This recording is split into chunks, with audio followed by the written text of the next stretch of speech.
I'm Jessica Gill. Matthew Smith has the night off. A group that will travel the state has big plans to speak out against the death penalty.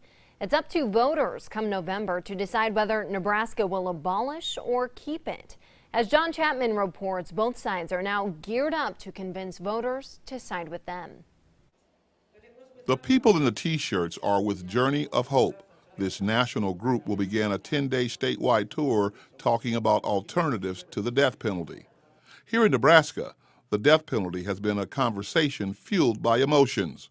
In 1994, when the state executed Willie Otey, both sides of those emotions were on full display.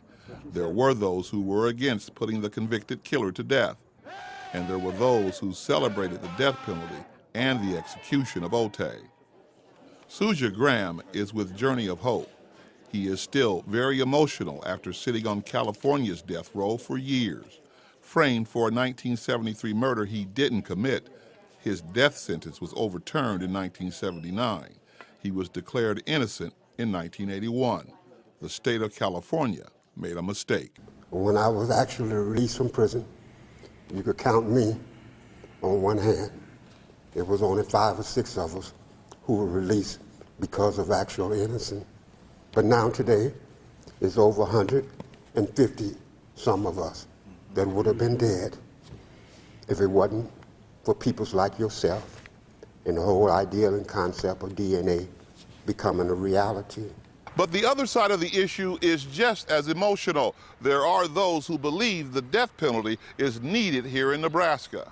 Rod Edwards worked to gather signatures to repeal the legislature's anti-death penalty vote and put the issue to a vote of the people. Nebraskans for the death penalty feel the ultimate punishment is needed. Well, Nebraskans polling shows overwhelmingly support the use of the death penalty for the most heinous of crimes. And we're talking about people who commit violent murders, the worst of the worst. And, we don't use it often. And there aren't a whole lot of people on death row for a reason, but these people Nebraskans believe should be put to death as the ultimate punishment. The death penalty issue is very emotional, and this emotional issue will be decided at the polls. With photographer Mike Plews, John Chapman, WOWT 6 News. The Journey of Hope statewide tour is sponsored in part by Nebraskans for Alternatives to the Death Penalty.